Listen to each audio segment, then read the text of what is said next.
Hey everybody! You are listening to an episode of Superheroes, Movies, and Superhero Movies. I'm Justin Speck. I'm John Pelzel. Today we're talking about Star Trek II, The Wrath of Khan.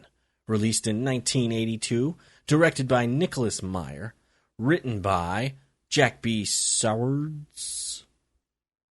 I think he says it like that. Yeah.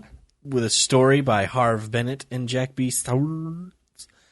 And supposedly Nicholas Meyer had an uncredited writing. I'm looking on IMDb. I should have looked at the DVD perhaps to see exactly who the credited writers were, or paid attention during the opening credits, but I didn't. Because you memorize that stuff. Right, yeah, exactly.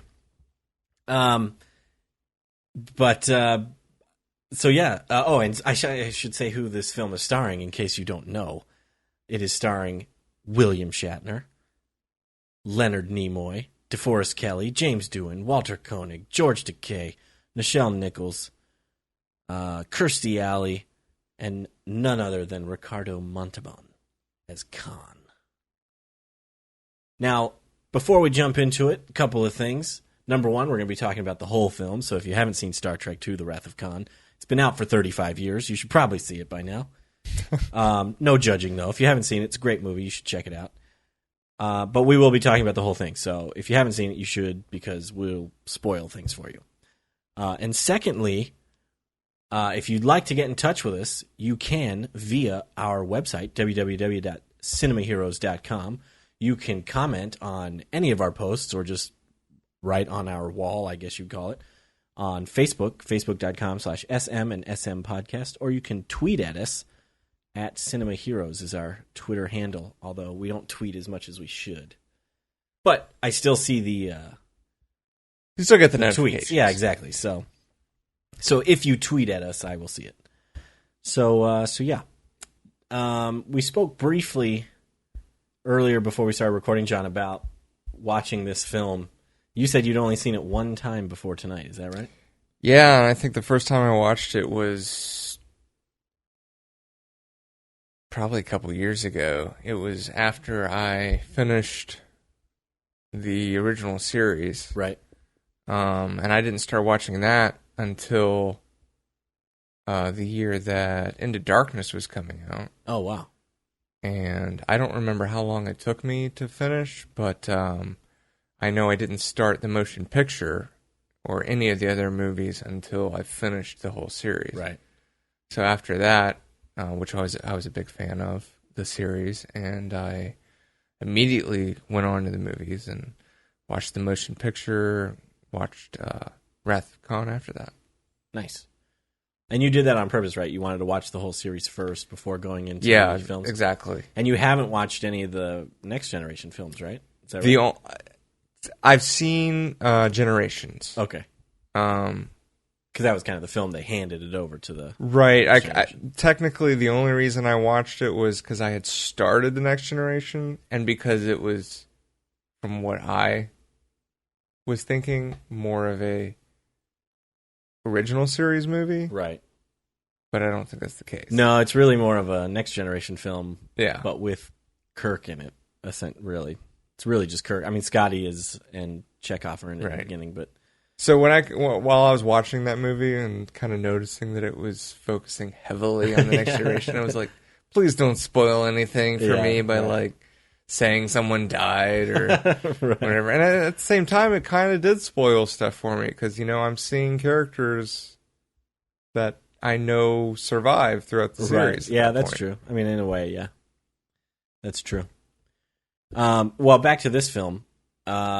This was actually... I guess my introduction to Star Trek. I mean, I'd seen bits and pieces of Next Generation on TV, and when I was younger, and I always thought it was boring, and so I never really gave Star Trek a chance. I honestly thought, as an outsider looking at Star Trek, I thought that it was nerdy, which is absolutely weird because I was. Into geeky things. I was into yeah. Star Wars and superheroes and all this stuff, but for whatever reason, Star Trek was like crossing a line. Yeah, exactly. It was too far. And it was the Next Generation that I remember seeing growing up. Yeah. And having that feeling and thinking I remember scanning through channels and coming across it and maybe sitting on it for a couple minutes and thinking, this is the most boring dialogue I've ever experienced. How can someone watch this? Yeah. It's basically a sci-fi soap opera. Right. And I think that, I mean, I had the same feelings, and I think part of the reason for that is because I never started an episode from the beginning. I would always just be flipping through channels and like end on and stop on Star Trek for a second just to see, and I'd be like, "Yep, still boring." And it's because you're like halfway into an episode and you don't know what's going on. Yeah. But anyway, so I don't remember who exactly recommended I watch Wrath of Khan, but I decided I was working at Blockbuster at the time, so I rented it and took it home, and it was the first bit of Star Trek that I kind of watched all the way through, and I really liked it a lot. And so that got me to watch the rest of the films. And I think I ended up watching them with my brother. And that was before the Abrams movies? Yeah. It was, I want to say it was like 2005, 2006 when I first watched Wrath of Khan, and then it was a little later when I started watching the other movies. But I actually think I might have, because when I watched Wrath of Khan, and then I later found out that Khan was on the TV show. And I didn't know that. And I found out what episode it was, and then that episode was like airing at on Nick at Night or something. Mm-hmm. And so my mom still had a VCR, so I asked her to tape it for me.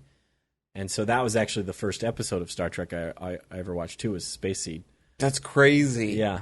I don't think I knew when I was watching the series that I can't remember, if I knew that the most popular Star Trek movie was Wrath of Khan, right? And that if this was the same Khan or not, I can't remember. But it seems like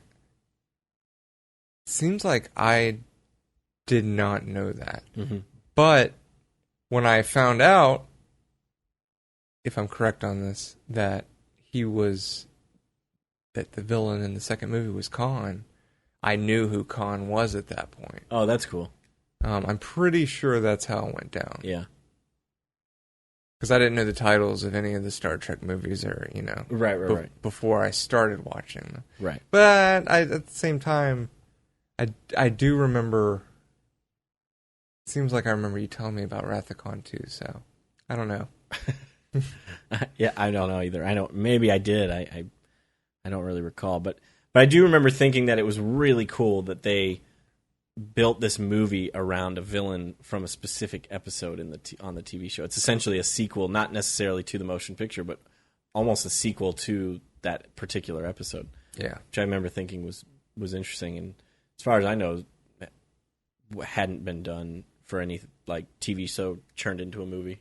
I don't know how often TV shows were turned into movies. Yeah, I was going to say, I can't think really of any TV show that they would have done as a movie, save Superman. Right. There was a Flash Gordon movie, wasn't there? Yeah. But, I mean, the only thing you would have really done would be an action show. Right. And there really weren't some Western or something, maybe. I don't know. That's the only thing I could think of. True. And I don't know if that is the case or not, but that's what I would see, like a Western TV show being turned into a Western movie. But I have no idea. So it's possible this was the first time that had ever been done, really. Or, had, a sequel based off a particular episode anyway. And might be the only time it's still been done. Possibly. Yeah. I can't think of another example. I just thought of one. Oh, what was it? Batman Sub-Zero. I guess you could count Batman Sub-Zero. I mean, Mr. Freeze, that's interesting. I guess that could go into that category. Mr. Freeze being a comic from the or a character from the comics, right. Not necessarily a particular episode of it. But it was the animated series. But it was the animated series. Yeah, I'm joking. And it was the Mr. Freeze, from the animated series, just like obviously. So anyway, yeah. So yeah, Star Trek II, Wrath of Khan, my introduction to Star Trek, basically, and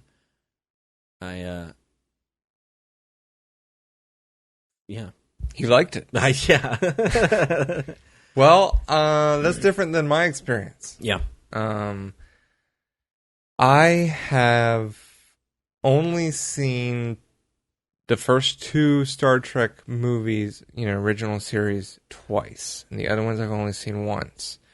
That initial run through that I did after I finished the series. And I remember, enjoying the first one. Mm-hmm. I was blown away by the reveal. And Wrath of Khan was a pretty big letdown for me. And I don't know if the expectations were too high. I remember just thinking that the costume design for his crew and just the crew in general was just, I thought, kind of silly and just very 80s. Like, you had like just the hair design and everything, which it came out in the 80s, so that makes sense. Right. And at the time, I'm sure it just, flowed very finely for the audience. Rewatching it this time, I don't necessarily have those same feelings. Yeah. I was going to say, I don't, you might not like it quite as much as I do, or perhaps even as much as some Star Trek fans. But I did wonder when you told me that story before if it was the expectations thing. Because I feel like that can happen, especially with older films. And this movie, it's 35 years old. It's not even as old as some of the, classic films and stuff like that. But that has happened to me before, too, where I've watched a movie that has been, just critically loved. And what was the Rotten Tomatoes on it? Not that high. I mean, it's like 88 or 89. That's pretty high. I mean, it's pretty high, but it's not as high as, War of the Planet of the Apes that's out right now is like a 95% or something. Wow. So anyway, still, it's pretty good. That's a pretty hard rating to get. Yeah, and for a Star Trek film and stuff like that, it's definitely very good. Not taking anything away from it. But that has happened to me before where I've watched a movie where that critics love and it's gotten a good Rotten Tomato score and everything, and it finishes and you're just like, what? Mm-hmm. So I can understand that happening just based off expectations. A movie when a movie's hyped up too much, sometimes it can't live up to that. And I think that's exactly what happened. Yeah. Because, like you said, the datedness of it. What I hear people tell me it's amazing, and I'm like, it's the best Star Trek ever, right? And I had I seen? I can't. Yeah, I would have already seen Into Darkness. Yeah, and that can kind of ruin it for you since there's so many Wrath of Khan. There are, but at the same time, I don't like. I remember when that movie came out, and everyone's like, "It's a remake of Wrath of Khan." I'm like, and we just watched Wrath of Khan. I'm like, they're not even. They have the same character in it. Right. That's it. If anything, I would say it's like a combination. Into Darkness is like a remake of the episode Space Seed, which is not. It's not enough like the episode to really be called a remake. And with elements of Wrath of Khan. Yeah, the only thing they did was the Spock trade-off, where instead of Kirk, seeing his friend die, right, it was reversed. The other way around. And then Spock's silly Khan yell in Into Darkness. Which made no sense. Yeah, it was dumb. That's probably my least favorite moment of Into Darkness. But I love that movie myself. I love Into Darkness. Yeah, I don't think it deserves the hate that it gets from the Star Trek community. Although, I'm a fan of, or I'm part of a group on Facebook, different Star Trek groups, and every now and again I'll read comments just to kind of see. And Into Darkness isn't the only one. It seems like there's a consensus among a lot of Star Trek fans that just all the Abrams films are terrible. Which they're wrong. I agree. I think the Abrams films, they're different, and I understand why they might have some issues with it. And especially, the first Abrams Star Trek film kind of just changes the Right, if you're a timeline and traditional Star Trek fan, which I wasn't right. when I watched it, and you go into that, I can see how you're like, this is for Star Wars. Let's keep this out of Star Trek. Right. But I think they're super entertaining, and I like them a lot. And maybe, excuse me, maybe if I had been a Star Trek fan my entire life and had grown up watching Next Generation rather than turning it on halfway through and thinking it was boring, maybe I would feel the same way about the Abrams movies, but I didn't, so I don't. But that being said, I still really appreciate the original series movies. Most of them. Yeah. So this film was Kirstie Alley's first film. I did not know that. Yep. She's very young in it. Yeah. Playing the Vulcan Saavik, who Kirk refers to her as Mr. Saavik. Mr. Saavik. Occasionally, and I haven't looked it up, but I'm wondering if Vulcans, no matter what sex they are, just are always referred to as Mr. But I thought that was weird. Mr. Saavik. It definitely gets your attention. The film also opens up with the Kobayashi Maru, which when we were watching it, I had to ask you if that was on, because you've seen. The other thing about me is you've seen the original series, the entire thing. I have not finished the whole original series. Part of me is kind of watching it slowly because I don't really want it to end. But I find myself doing that with a lot of things. Yeah. I'm on the third season, so I've seen the first two seasons. Some would say the good seasons. Yeah, the third season's kind of weird. Like, there's a few good episodes in there, but it's choppy. Yeah.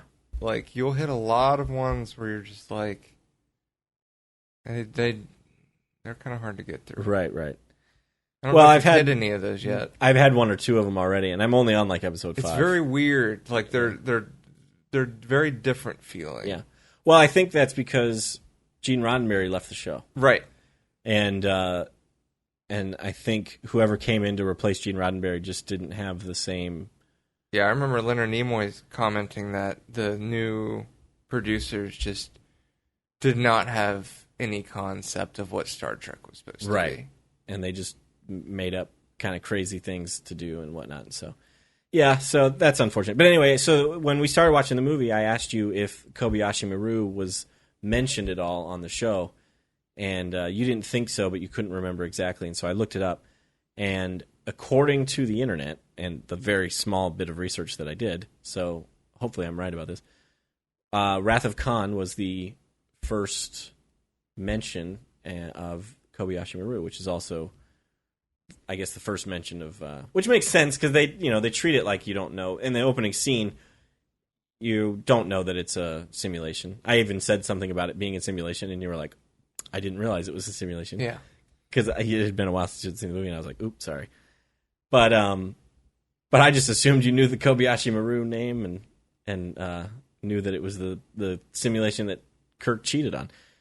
And again, and maybe it's according to Kirk, right? He got an award for having an open original mind. thinking. Yes, yeah, original right. thinking. His spoiler, his son, right? What's his name? David. Yeah, David's like, you cheated, and I was like, and then Kirk made that excuse, and I'm like, no, he cheated. Right? No, he cheated. Which we get to see a little bit of in the Abrams Star Trek, which I liked, but I, for whatever reason, thought the Kobayashi Maru was from the original series, and now that I'm thinking about it, I think it's because, again, this was the first the Star Trek movie I ever watched, and so everything that I've watched about Star Trek since then, I've known about the Kobayashi Maru. So yeah, I don't know where I was going with that exactly, other than it's awesome. The Kobayashi Maru. I agree. The no-win scenario. It's cool, especially, opening up in a movie, you have no idea what they're doing. Now, if they did that with every movie or too often, it would kind of get old. But there's a couple things I appreciate about that scene, and number one, it's the fact that, you don't know that it's a simulation, and so sparks start flying and people start falling over. And what I like about that is that everybody in there knows it's a simulation, and yet they're still like giving it their all with their like death scenes and stuff. You know, they're all falling over, pretending to be like being hurt and everything. Because that's the comment you made when you brought up what it was. Yeah, and I was like, oh, thanks. I didn't know it was a simulation. And then the other thing I really like about that scene is when it ends, Kirk's introduction, where he walks in and he's backlit. Yeah. And he just looks awesome. That's a great shot. I agree. Yeah. What was his first line? It was a good one. I don't remember either, but it was whatever his line was pretty perfect. Yeah. Well, we've talked about the motion picture already, and so I feel like we just end up rehashing what we talked about in terms of acting, because William Shatner, Leonard Nimoy, DeForest Kelley, they're all obviously back for Wrath of Khan. However, I do want to say that I still, even though he gets a lot of grief, I guess you could say, I appreciate William Shatner's acting. Me too. Yeah, it's fun. It's fun. It's engaging. Yep. It's it's passionate. Yeah. Absolutely. Yep. And the other bit of acting I kind of want to talk about is Leonard Nimoy. We mentioned this while we were watching it. Leonard Nimoy, there will, Zachary Quinto, or Quinto, however you say his name, is the new Spock, but in my mind, there will never be, a better Spock than Leonard Nimoy, which is without saying, or goes without saying, I should say, just because he is the original. But he did it so well, and he did it in a way that I don't think Zachary Quinto has quite achieved, in the sense that he plays this character who doesn't show emotion, and yet he's still able to convey emotion, even through just small little facial nuances, I guess. But there was a moment in the movie, I don't remember exactly what happened or what was said, but Spock just kind of, I think you're talking about when he closed his eyes. Yeah, he just closes his eyes. That's all he does, is he just kind of closes his eyes, but you just can feel what Spock is feeling. Really. Right. But the best part is when he does it, that's the only part of his face that he changes. Right. You don't see any facial expression or emotion changing in his mouth or eyebrows. It's just he closes his eyes. Yeah. And it's that slightest bit of humanity that he has in him. Yeah. But, the majority of it is still Vulcan. Yeah, still emotionless. Mm-hmm. Mm-hmm. And you have to really look and search for what he's feeling, but it comes across as, you immediately get that sense of he's breaking something in his emotion. Yeah. So, yeah, I just really appreciate Leonard Nimoy's acting as Spock, and miss Leonard Nimoy for sure. Yeah. Yeah, I don't think we've done anything Star Trek since his passing. I couldn't remember if we had done motion picture, if it was before or after. I think we did do motion picture because of that. Yeah. Oh, yeah. I think you're right. So yeah. Now Ricardo Montalban as Khan. What do you think about Khan? I liked him. Yeah. I'll give you that. I was, when we were talking earlier, I liked the episode. What's it called again? Space Seed. Space Seed, yeah. I really enjoyed that episode. And when I first watched this, I just didn't think it held up to who I remembered Khan as, right, or what the story had been. I didn't feel like it was a good, continuation of whatever Space Seed, what they were going to do with that character and then the situation he was in. I mean, it was a cool concept, that he went and got stranded, but I just didn't think it had been handled right. I didn't feel as much like that this time. I felt like, that I was actually going to mention when he was making those creepy faces that I thought he had maybe taken some lessons from William Shatner. But yeah, he's got a good commanding. He's got a good strong presence. Yeah, absolutely. He's got charisma. I thought he was a good villain. I think he's a great villain. And sorry, I guess I got a little bit of a chest cold, so I apologize if that's coming through a little bit. But he's a little over the top, but it's perfect in my opinion. I think he plays it very well. I will say the costumes back then probably looked awesome. I think he's got I am assuming they're fake. I don't know. I've never really researched it, but I'm assuming those like pecs, his exposed chest is a fake chest because I don't think Ricardo Montalban looked like that.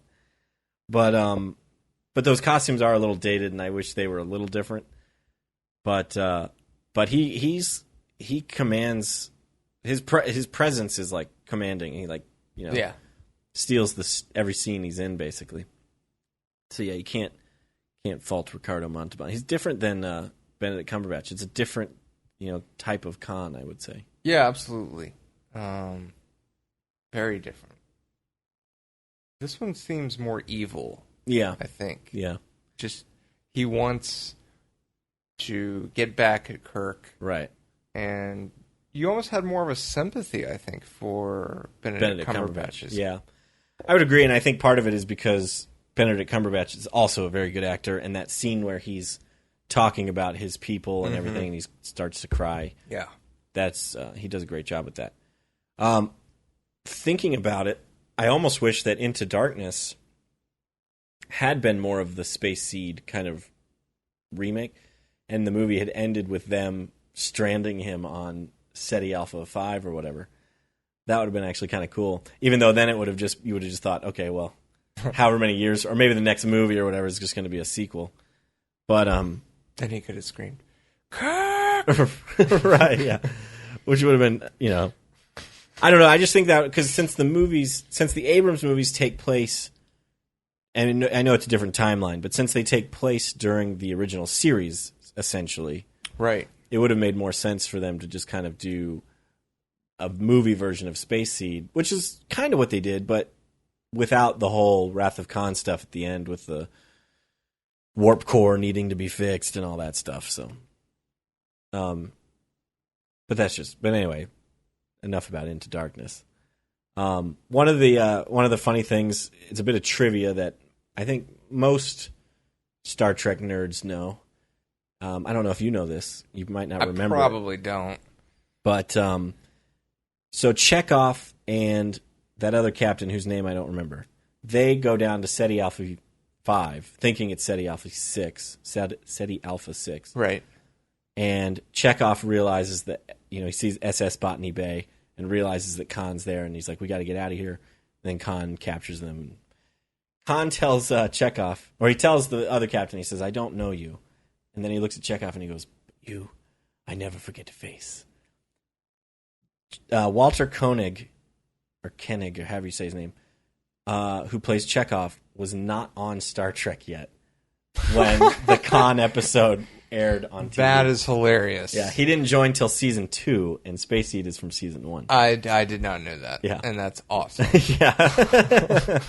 So I listened to a Star Trek podcast called Mission Log, and they talk about how they were like, maybe Chekhov was just in the bathroom, and Khan went into the bathroom one time, and they ran into each other, and that's how he remembers Chekhov. We just didn't see that part. But yeah, he wasn't actually on the show. That's funny. You think, I don't think that I think people take their writing and continuity a lot more serious today. Yeah, than they did back then. Because I think today they would have gone back and looked after writing a line like that to see what kind of interactions did Khan have with Chekhov on the ship. Right. And they would have found out quickly that... Oh, he's not on the show. Yeah. Yeah. Maybe it should be Sulu in the suit or something, Yeah. And I think some of that is attributed to the internet. You know, 'cause Yeah, I agree. the audiences can now fact check Right. everything. Yeah. So these people now have to make sure that the information they're putting out there is accurate. Yep. I doubt anyone really thought of that except maybe a handful of people back when Wrath of Khan came out. Right. And especially because back then, the show wasn't on DVD yet, and I don't know if any episodes had been released on VHS or anything. So only the people that could really check that were like the people who had taped it off TV. Mm-hmm. And could go back and rewatch it, or just watched it so much they just knew it. But yeah, kind of interesting. And I think what you said, the internet, people can fact check and stuff. We saw that so last week we talked about Spider-Man: Homecoming and how in the beginning of the film it shows Michael Keaton's character's introduction, and then it says 8 years later. And Michael Keaton's character's introduction is during it's like the aftermath of the first Avengers, which came out in 2012. So the movie took place in either 2011/2012, sometime around there. So 8 years later is 2019, 2020. And people on the internet were kind of thinking that the Marvel or that Spider-Man: Homecoming had messed up the Marvel timeline. And there's a couple people out there who said no because it fits this timeline, and so. But you're absolutely right. Like the internet jumps on that type of stuff. Yeah, I read that Stark doesn't actually start cleaning up until after. I think it was like maybe Iron Man 3, or it wasn't. He hadn't started that crew taking the responsibility of doing that until after the Avengers. Right. So, I mean, I read that, and that's just an example right there. Yeah, absolutely. And I feel like when you have especially Marvel, I feel like Marvel has to pay real close attention to it, and I think for the most part they do a good job because their movies are super connected. Back in the 80s and even up until now, movies weren't connected like that, so it was just basically, in this instance, I guess, Star Trek 1 and then Star Trek 2. And this one is a little bit of a different example because it is it's bringing a character back from the TV show.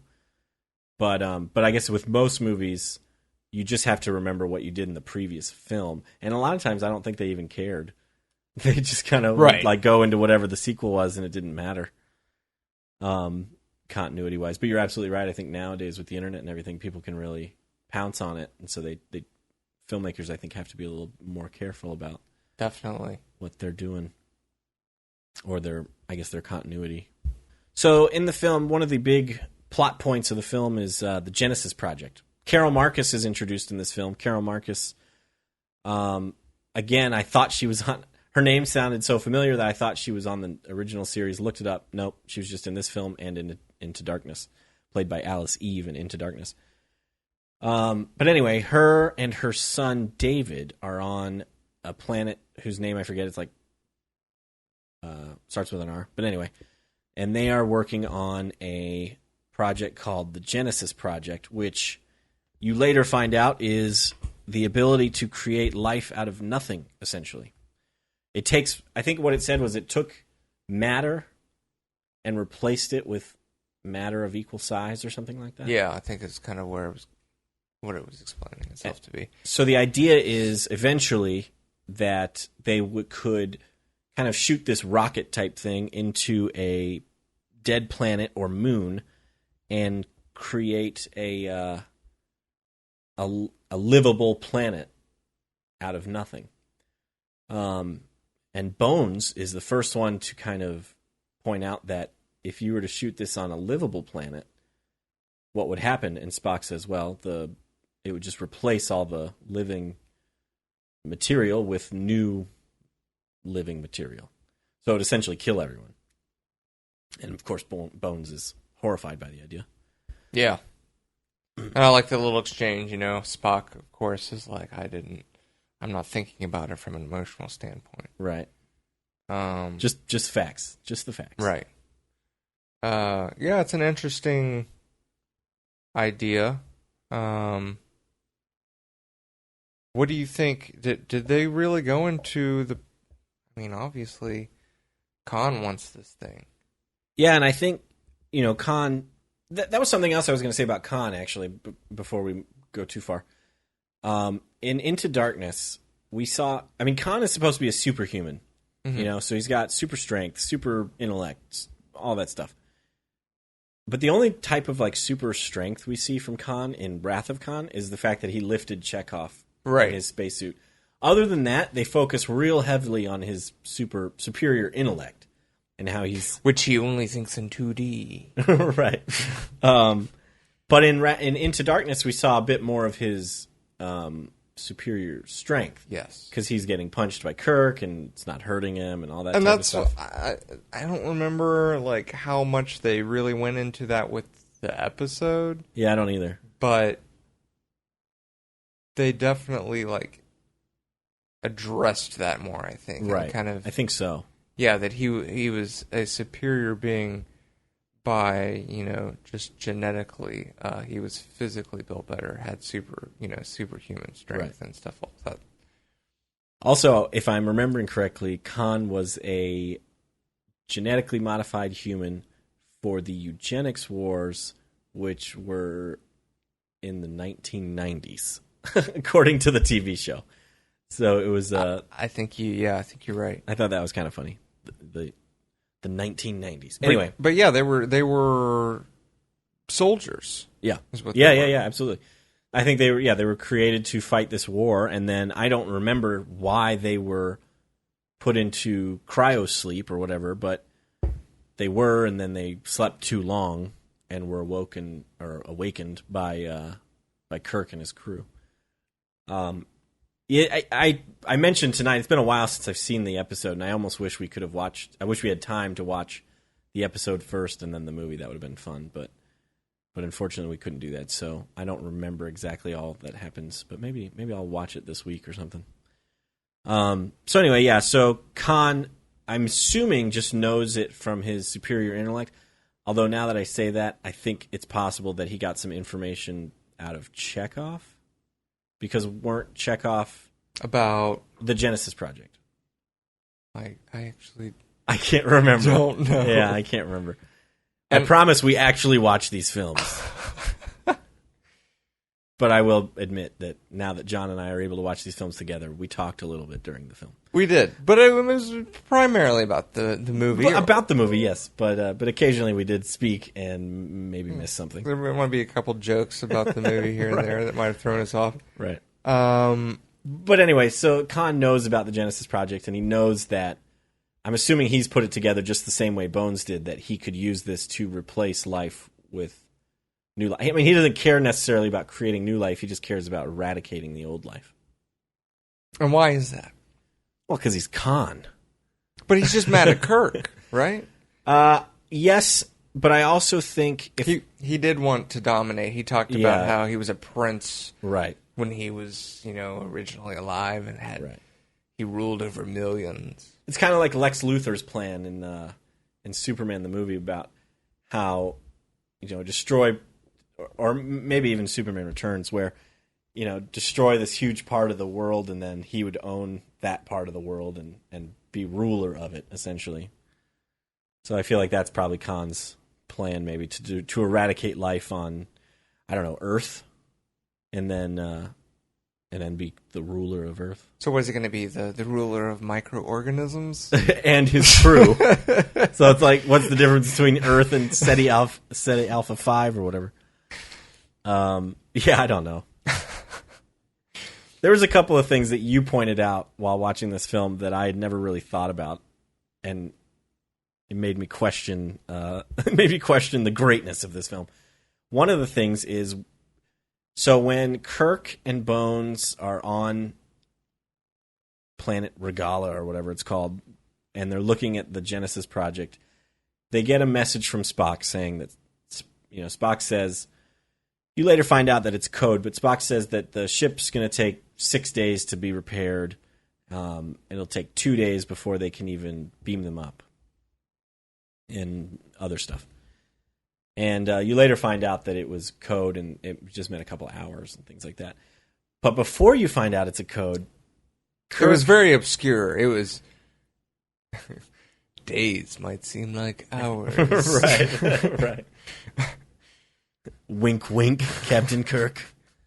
But before you realize that it's a code, Kirk has his communication with Khan, and it's the big scene where Khan tells him he's going to leave him down there buried alive. What he's done is worse than death. He's going to hurt him and continue hurting him.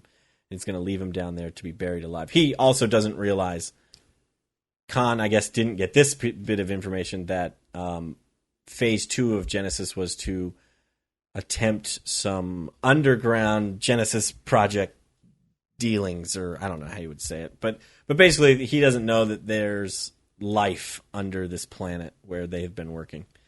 So he thinks that he's leaving Kirk and his crew and Dr. Marcus and everything to waste away underground with nothing. And that is when Kirk has his big Khan moment. Right. However, Kirk knows that he's going to get beamed out in just a couple hours. Right. So why is it that he's so angry at Khan? Because he knows he's not going to be buried alive there. He knows he's going to get out. Why is it he's so angry at Khan? And Khan, even with the coded message, heard Spock say that he'd be back in a couple days. Right. Or not even that he'd be back, that he just couldn't go anywhere. Right. And I think... Well, I thought, what was to be able to beam. Yeah, they couldn't beam for 2 days, and they couldn't regain full power, I think, until 6 days. Right. Which meant 2 hours and 6 hours. So I think what Khan's plan was to leave Kirk down there and then go blow up the Enterprise, since it couldn't go anywhere. And I think before Khan could get to the Enterprise, Kirk was able to beam out and they were able to move. Because I do remember a point in the movie where Khan asks, "Where is she?" talking about the Enterprise. So I think he expected her to be in one place and she was gone. Mm-hmm. So I think that was what it was. He was going to blow up the Enterprise and leave Kirk and Bones and them down there to be buried alive and die. So they were like, we have 6 days until we have to get to the Enterprise. Let's just party. Yep. We're going to Take putt it along. slow. Yeah. There is no rush. We'll take the scenic route. So there you go. There's that. Yeah, I think that's what it is.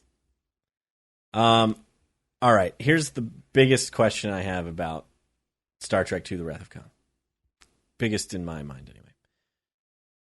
So Khan is like on, just real close to death, and he decides to activate the Genesis. I'm going to call it missile because I don't know what it really is. But the Genesis missile, the thing that is supposed to be sent into a dead planet and create life on the planet.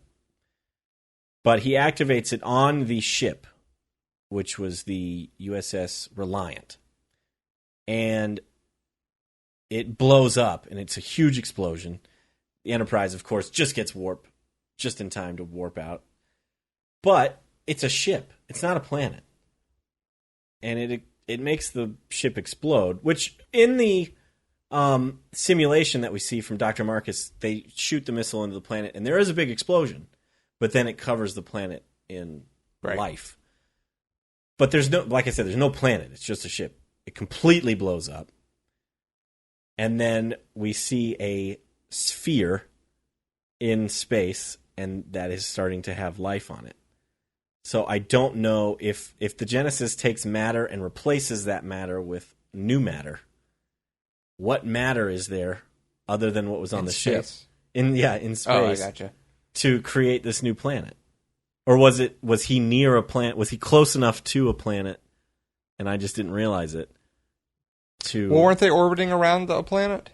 The planet that they were, the Regala or whatever? I guess. Is that what it is?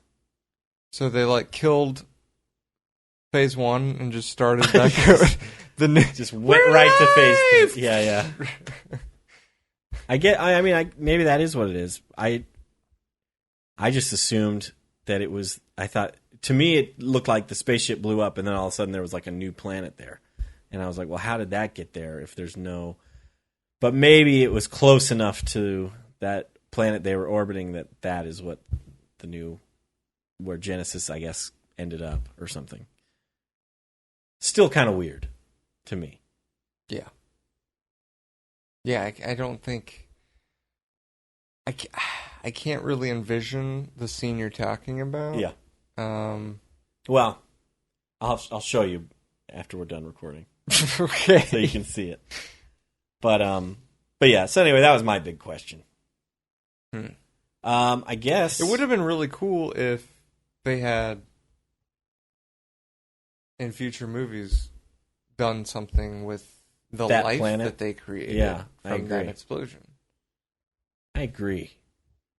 They should have. He even mentions, very similar to how the episode ends. I remember in Space Seed, he talks about how after he drops them off on / strands them on Ceti Alpha V, he says something to the effect of, I wonder if we'll ever cross paths again, or something like that.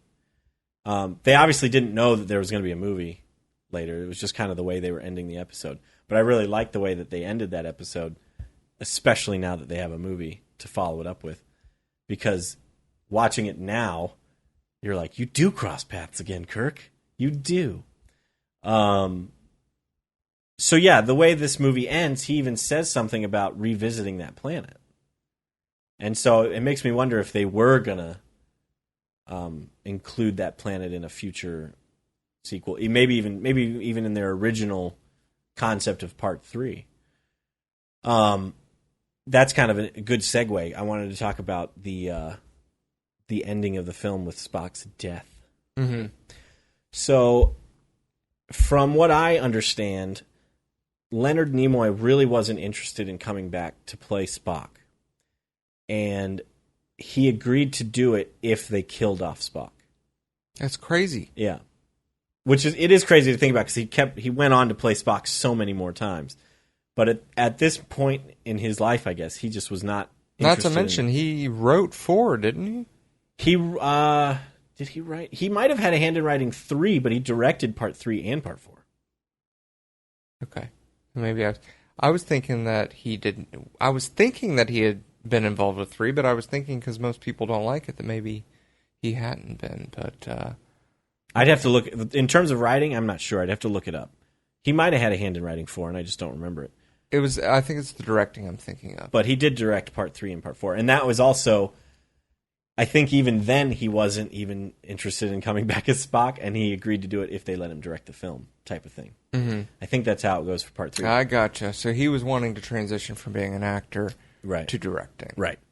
And he might have done some directing a little bit before then, but yeah, he wanted to, as far as I know, probably wanted to direct more. And was not just interested. He just wasn't all that interested in playing a character he had played so much already. And so that's why he wanted him killed off. And I'm actually kind of amazed that Paramount and the producers were like, all right. Mm-hmm. And they must have begged him to come back for Part 3, you know. But right. they I mean, Wrath of Khan was pretty successful during its release, so they but then again they killed him. Right. So you technically could have continued your Star Trek movies without him. Yeah. Well, I wish I could have seen this in the theater in 1982 when you don't know that there's going to be a sequel. I mean, think about how I thought about this tonight while I was watching it, how if they hadn't brought him back, if Leonard Nimoy had said, you know what, I don't want to play Spock, there's nothing you could do, no amount of money you could give me to make me play Spock again, and they had continued the films without Spock, how just weird it would have been. Yeah. Like, I'm sure they probably would have still been good, but it would have just been strange to not have Spock there. And so now you watch it now and you're like, oh, well, I know he comes back because the next movie's called The Search for Spock, and he's on the poster for 4 and blah, blah, blah. But watching it back in 1982, I wonder if Star Trek fans were mad, you know? Probably, yeah. I think I would have been a little mad, perhaps. Yeah, you're like, what? Why? What? I'm not going to be invested in this anymore. Yeah. Not that Spock is Star Trek. Right, no. But he's a big part of it. He's a huge part. I mean, I personally, I'd say my favorite character of the original crew is Kirk. Yeah. But Spock is, I mean, it's really hard to say. Well, I just love the triangle, essentially. But then you even got, Scotty. Right. Like, I even kind of include him in there. Those 4 characters are just very solid. Mm-hmm. And they play off each other. But yeah, you're right. The triangle, Spock, Bones, and Kirk. Yeah, I mean, and it just would have felt not complete, I guess is the only way I could say it, if they had done other movies and it had just... I mean, like you said, Scotty is a strong character. I mean, they're all strong characters, obviously. But, that triangle of Kirk, Bones, and Spock, they just really played off each other really well. Right. Bones is the really emotional one. Spock is the really logical one, and Kirk is he's kind of in between. Yeah, he's kind of in between. He's the just the leader, I guess. So it would have been it just would have been strange. And so the other question I have is, number one, were fans upset? I'm sure they were.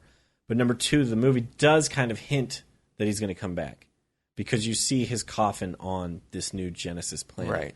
Which is, the thing they've been talking about kind of throughout the whole film is life from nothing, or I guess you could even say maybe life after death, quote, because of, lifeless planets, dead planets, stuff like that. So they do kind of hint that it's going to come back. And that's what I was going to say is I wonder, he mentions that he wonders if he's going to come back to the planet in the future. And then you see Spock's coffin on the planet. It's been a while since I've seen part 3, so I can't remember if they actually go back to the planet to get his coffin or not. I don't remember either. But I know they find him.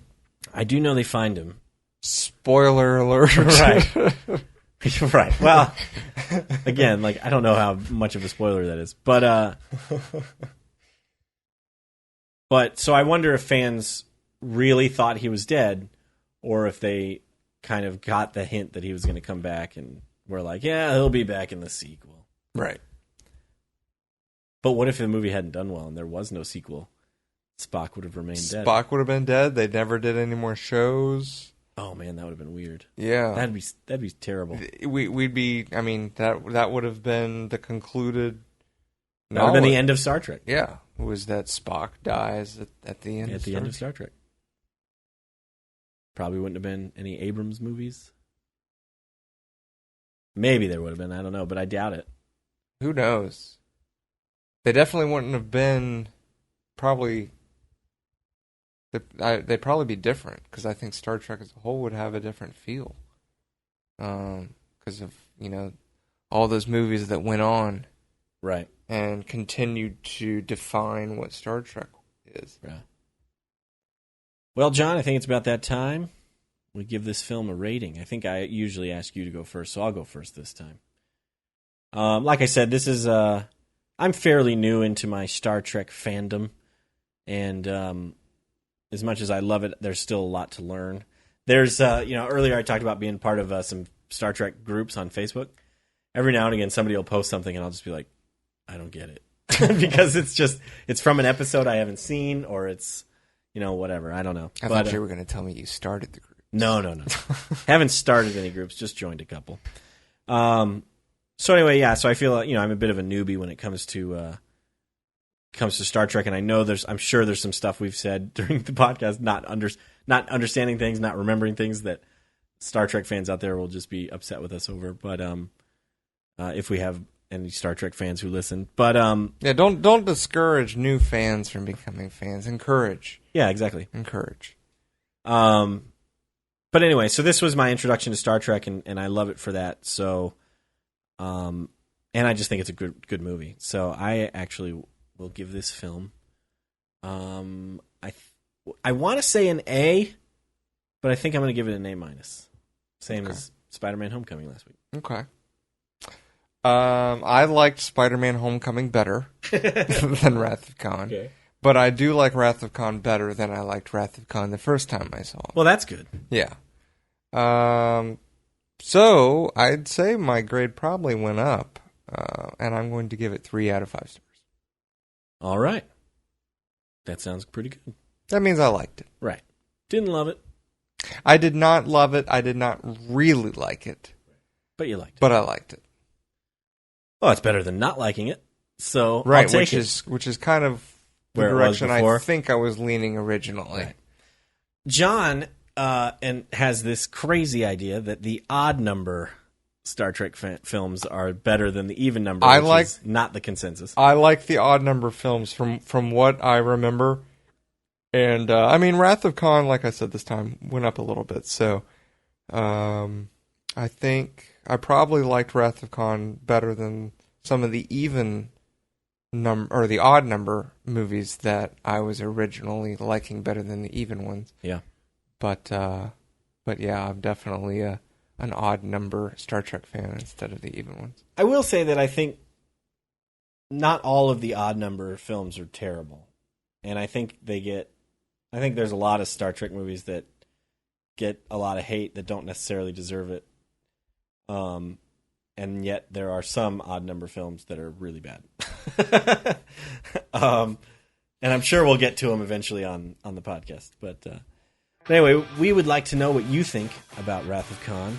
As mentioned before, you can leave a comment on www.cinemaheroes.com. You can go to facebook.com/SM and SM Podcast. Or you can tweet at us on Twitter, of course, obviously. @CinemaHeroes is our Twitter handle. I think that about wraps it up for this episode. I'm Justin Speck. I'm John Pelzon. Thanks for listening. Thanks for downloading.